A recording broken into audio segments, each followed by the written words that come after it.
जिह्वान वक्ति भगवत गुण नामधेयम् चेतश्च न स्मरति तच्चरणारविंदम्। कृपानाथ, जिनकी जीवा भगवान के गुण का और नामों का उच्चारण नहीं करती,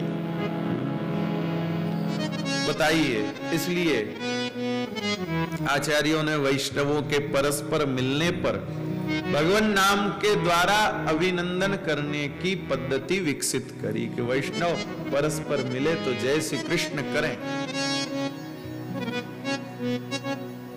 वैष्णव मिले तो भगवान नाम का स्मरण करें। क्यों?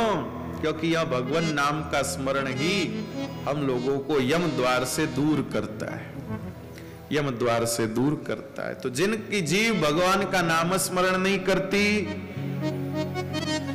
जो भगवान के चिंतन नहीं करते, जो ठाकुर जी का चिंतन नहीं करते और दिन भर में एक बार भी अपना सिर ठाकुर जी के चरणों में नहीं झुकाते, ऐसे उन भगवत सेवा विमुख प्राणियों को मेरे पास लाओ। इसलिए ध्यान दीजिए, अगर हम चाहते हैं कि हमें यमलोक न जाना पड़े, हमें यमलोक न जाना पड़े, तो चार चीजें हम लोगों को जीवन में जोड़नी पड़ेगी। एक तो नित्य भगवान नाम लेना, दूसरा नित्य भगवत चिंतन करना, चाहे वो ग्रंथ पठन के माध्यम से हो, चाहे वो ठाकुर जी के किसी उत्सव चिंतन के माध्यम से हो, कोई भी माध्यम से हो, तो रोज भगवान का नाम स्मरण, नित्य भगवान का चिंतन और नित्य श्री ठाकुर जी को दंडवत करना, नित्य भगवान को प्रणाम करना।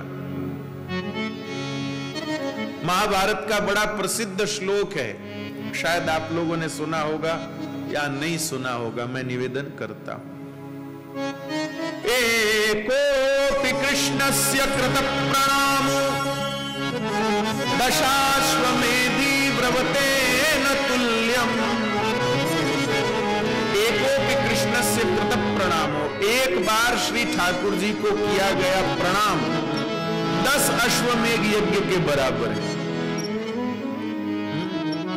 एकोपि कृष्णस्य कृत प्रणामो दशाश्वमेधी व्रवतेन तुल्यम। लेकिन कोई कहे कि हम प्रणाम न करके सीधे सीधे अश्वमेघ यज्ञ कर डाले 10, तो फिर भी भाई कोई खाली 10 अश्वमेघ यज्ञ कर ले वो घाटे में रह जाएगा, लेकिन श्री कृष्ण को प्रणाम करने वाला घाटे में नहीं रहेगा। क्यों? क्योंकि वेदव्यास भगवान कहते हैं एकोपि कृष्णस्य कृत प्रणामो दशाश्वमेधी व्रवतेन तुल्यम। दशाश्वमेधी पुनरेति जन्म। कोई भगवान को प्रणाम न करे लेकिन 10 अश्वमेघ यज्ञ करे तो उसका पुनर्जन्म जरूर होगा। अश्वमेघ यज्ञ करने पर भी पुनर्जन्म नहीं कट सकता, लेकिन कृष्ण प्रणामी न पुनर्भवाय। लेकिन जो श्री ठाकुर जी को नित्य प्रणाम करते हैं उनका पुनर्जन्म नहीं होता है। कृपा, कृष्ण प्रणामी न पुनर्भवाय। इसलिए भाई रोज ठाकुर जी को प्रणाम करना। और चौथी चीज है भगवत सेवा, चौथी चीज है ठाकुर जी की नित्य सेवा।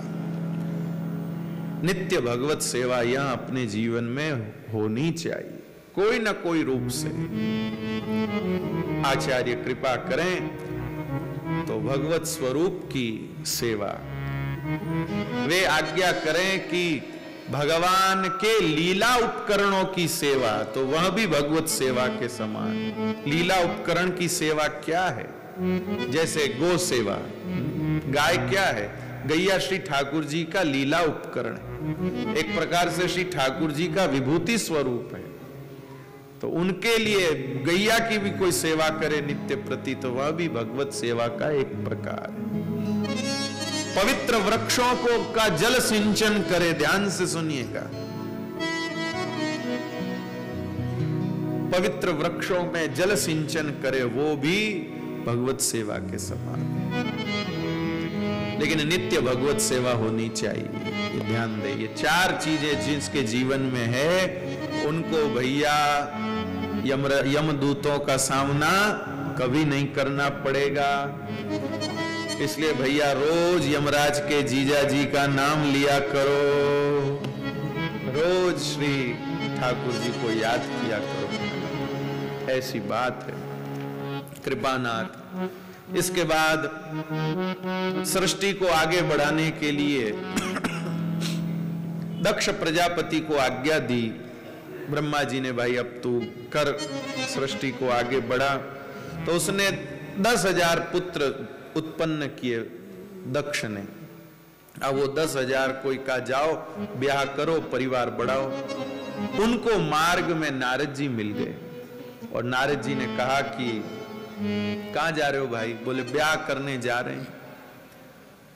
बोले ब्याह करने से क्या होगा? बोले अच्छी घरवाली आएगी। सोचते तो सब यही है भाई अच्छी घरवाली आएगी बढ़िया गृहस्थी आगे बढ़ेगी, बस इसीलिए जा रहे हैं। नारद जी ने कहा भाई कल्याण इससे हो जाएगा क्या?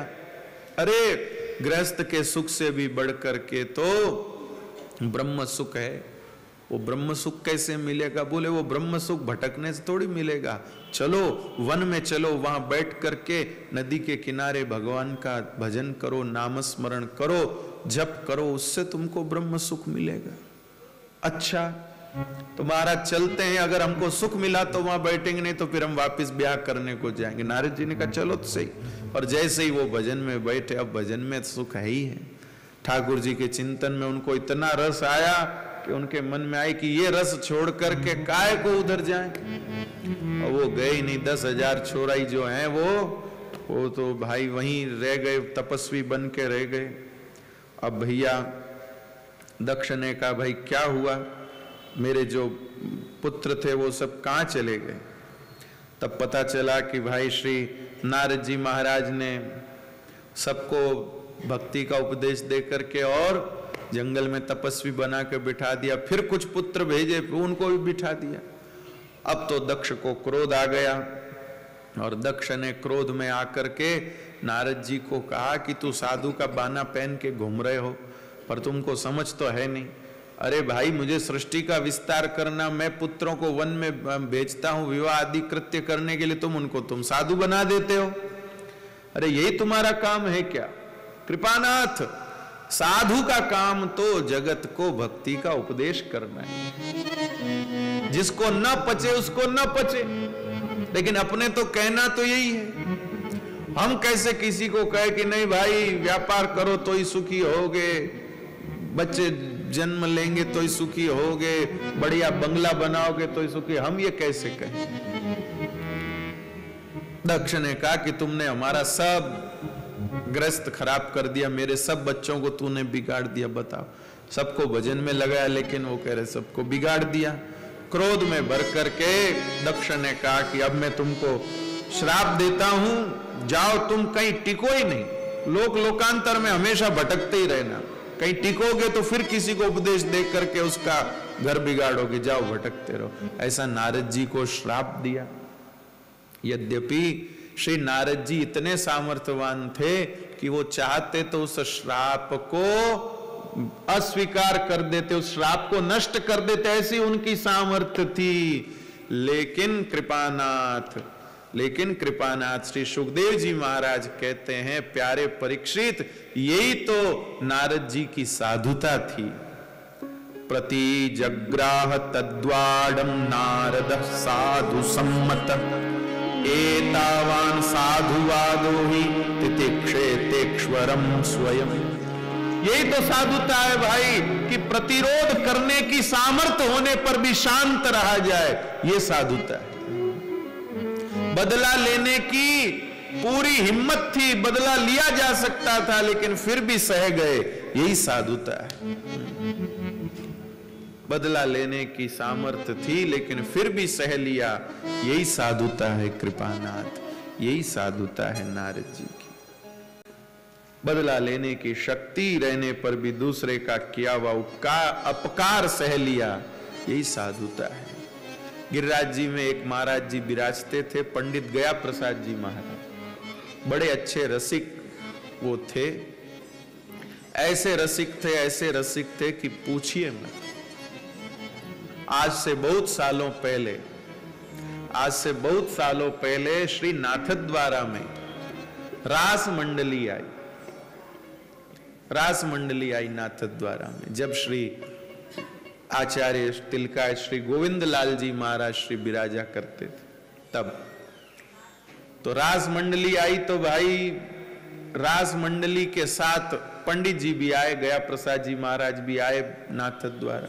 क्यों? क्योंकि जो रास मंडली में जो ठाकुर जी के और श्री जी के स्वरूप बनते थे, उनमें उनकी ऐसी आसक्ति थी कि ये साक्षात श्री राधा कृष्ण है, और वो उसी भाव से उनकी सेवा करते, उसी भाव से उनकी सेवा करते।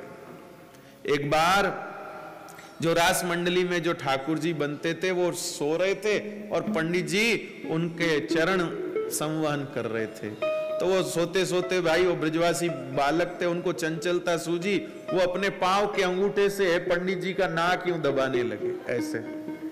पर पंडित जी तो पांव दबा रहे, और वो जो ठाकुर जी बनते थे वो ऐसे अपने पांव के अंगूठे से पंडित जी का यूं नाक दबाने लगे।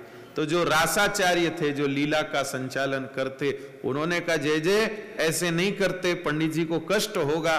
बस ये बोला और पंडित जी रोने लग गए। पंडित जी जोर जोर से रोने लगे। रासाचार्य जी ने कहा बाबा क्या हो गया? पंडित जी बोले आपने इनको क्यों टोका? मैं इनका खिलौना हूं, ये जैसे खेले खेलने दीजिए, आपने इनको क्यों टोका? ऐसी जिनकी उसमें आसक्ति थी, ऐसी उनकी आसक्ति थी। तो नाथद्वारा में वो लीला आई। तो भीतर जहां सभी आचार्य चरण के परिवार जहां विराजता था, उन सब ने इच्छा करी भाई हमें रास लीला देखनी है। तो कहा भाई फिर तो भीतर होगी रास लीला, वहां देखा जाएगा। अब भीतर रास लीला हो, लेकिन आचार्य जी को वहां सुख नहीं मिल रहा। बोले लीला में क्या बात होगी, वो रस नहीं आ रहा, वो क्या बात है, कैसे हो रहा है? तब रासाचार्य जी ने कहा कि महाराज हमारे साथ में एक पंडित जी आए हैं, गया प्रसाद जी महाराज। उनके साथ इन रास स्वरूपों की ऐसी आसक्ति है कि वो न हो सामने, वो सामने न हो तो फिर वो स्वरूपों को रास में रस ही नहीं आता, अब क्या करें? तो आचार्य चरण ने कहा कि लेकिन अब कैसे करें? अब सबका लीला देखने का भी मन, और उनको रस भी नहीं आता, और पंडित जी को अंदर एंट्री नहीं, क्योंकि उनका ब्रह्म संबंध नहीं था, और वो ऐसी बात थी। लेकिन जब श्री आचार्य चरण ने ऐसी बात सुनी कि उनकी ऐसी आसक्ति है, स्वरूपों में ऐसी आसक्ति और स्वरूप की उनमें ऐसी भावना है, तो विशेष आज्ञा दे करके और पंडित जी को बुलाया गया, वहां बिठाया गया। और जब पंडित जी वहां बैठे, फिर रास में ऐसा लगा मानो साक्षात रास रसेश्वर प्रकट हो गए। ऐसा आनंद सबको, ऐसी जिनकी रहनी करनी थी, उन पंडित जी की कही हुई बात मैं आपको बता रहा हूं।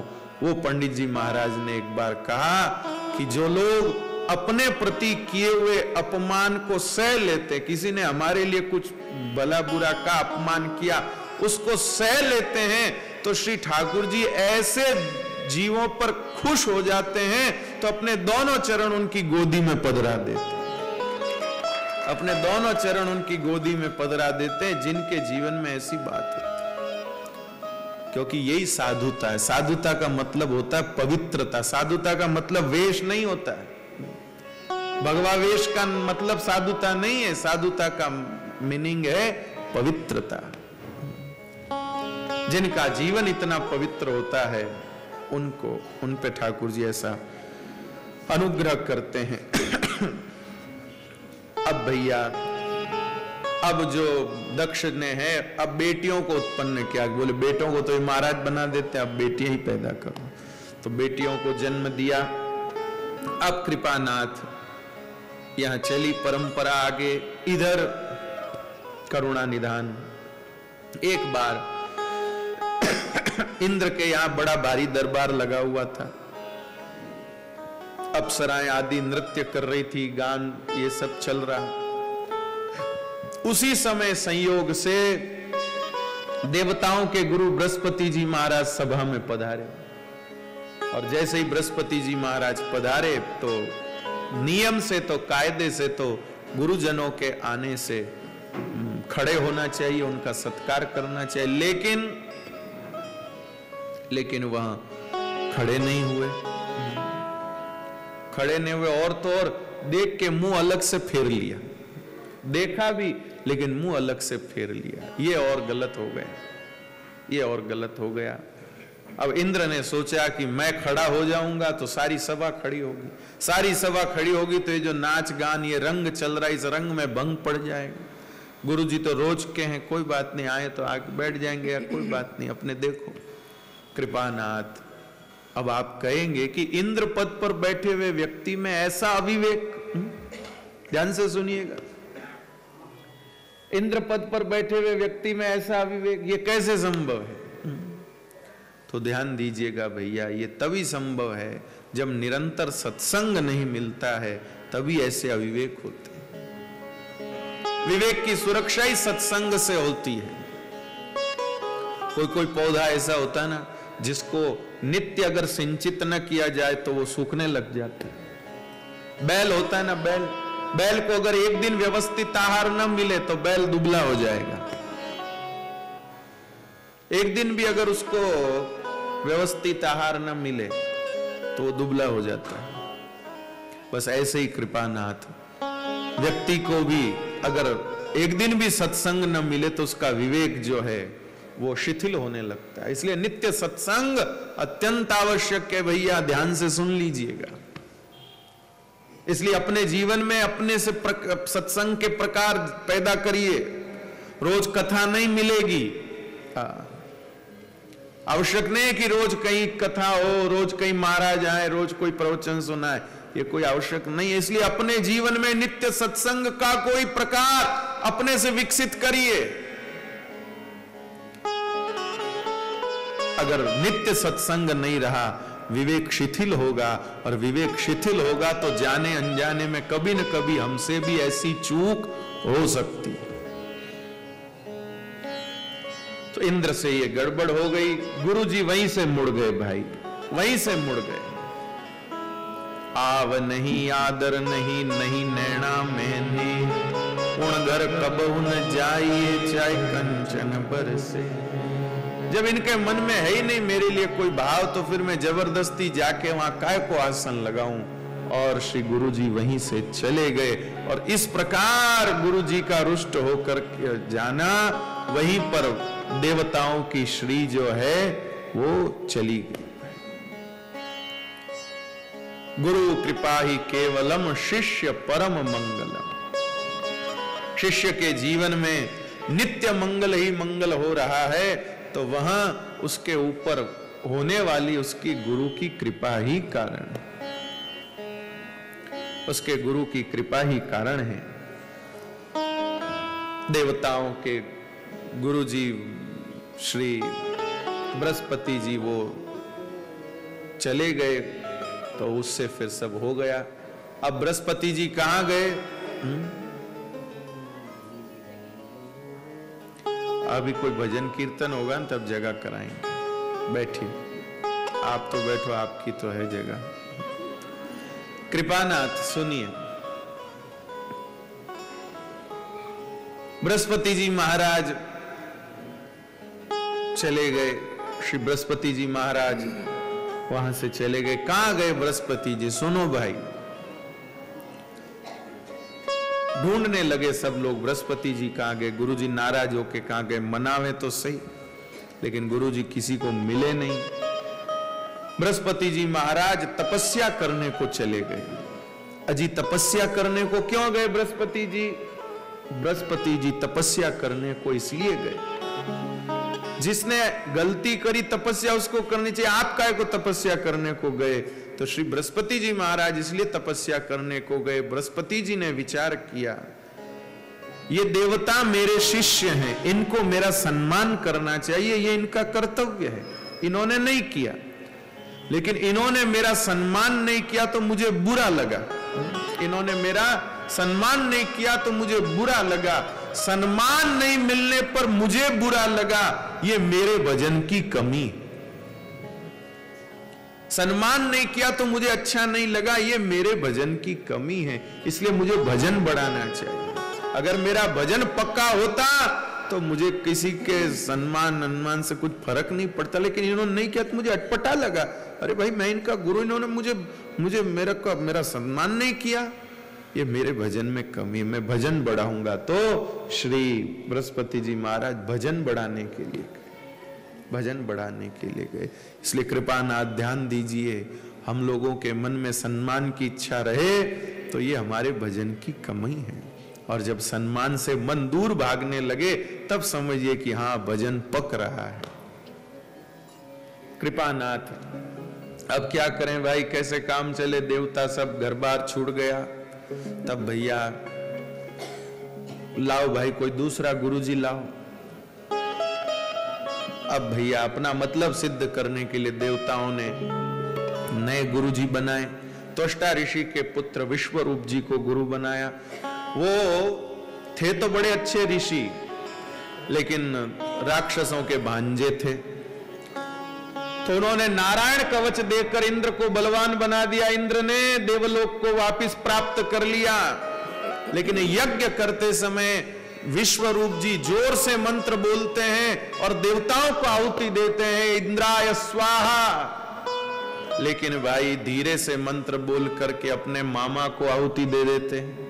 वो इंद्र को नहीं सहन हुआ कि हमारे गुरुजी उनको क्यों दे रहे हैं, और क्रोध में आकर के इंद्र ने गुरुजी का मस्तक काट दिया। भाई लो, ये बड़े बड़े चेला ऐसे खतरनाक होते हैं। गुरुजी का गला काट दिया।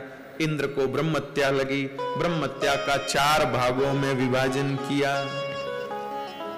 पहला भाग पृथ्वी को दिया। पृथ्वी में जो ऊसर भूमि है वो ब्रह्महत्या का स्वरूप है, इसलिए ऊसर भूमि पर कोई सत्कार्य अनुष्ठान नहीं होते हैं। गड्ढा खोदने पर फिर से भर जाएगा, ये आशीर्वाद पृथ्वी को मिला। पेड़ को एक ब्रह्महत्या का भाग मिला, काटने पर फिर उग आओगे, ये वरदान मिला। और पेड़ पर जो गोंद निकलता है वो ब्रह्महत्या का स्वरूप है। और जल को एक हिस्सा दिया गया कि भाई जल के ऊपर जो फैन आते हैं, बुदबुदे फैन आते, वो ब्रह्महत्या का स्वरूप है। इसलिए जल पीने से पहले देख लेना चाहिए कि इस पे कहीं फैन बुदबुदे तो नहीं है।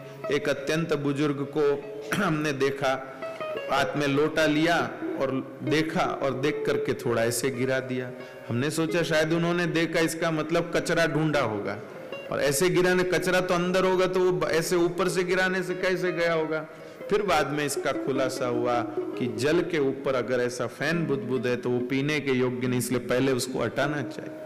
नहाने से पहले भी जल के ऊपर से इस प्रकार से गुणीजन वो करके फिर नहाते हैं। तो जल को ये दोष ब्रह्महत्या का है, और जल में कोई कुछ भी गंदगी डालेगा वो नीचे बैठ जाएगी, जल का स्वरूप स्वच्छ शीतल रहेगा, ये उसको आशीर्वाद मिला। हमेशा कार्य करने की कुशलता रहेगी, ये वरदान माताओं को मिला। और महीने में जो दोष के दिन आया करते हैं माताओं के, 4 दिन 5 दिन जो आते हैं, वो जो है वो ब्रह्महत्या के प्रतीक में है। तो इंद्र की गलती, अब माताओं बहनों को उस कारण से 4 दिन अपनी तपस्या करनी पड़ती है। तो ध्यान दीजिए, वह एक प्रकार की तपस्या है, उसको प्रसन्नता से निभाना चाहिए। उन दिनों की जो भी मर्यादा हमारे बड़े बतावें उसका पालन करना चाहिए।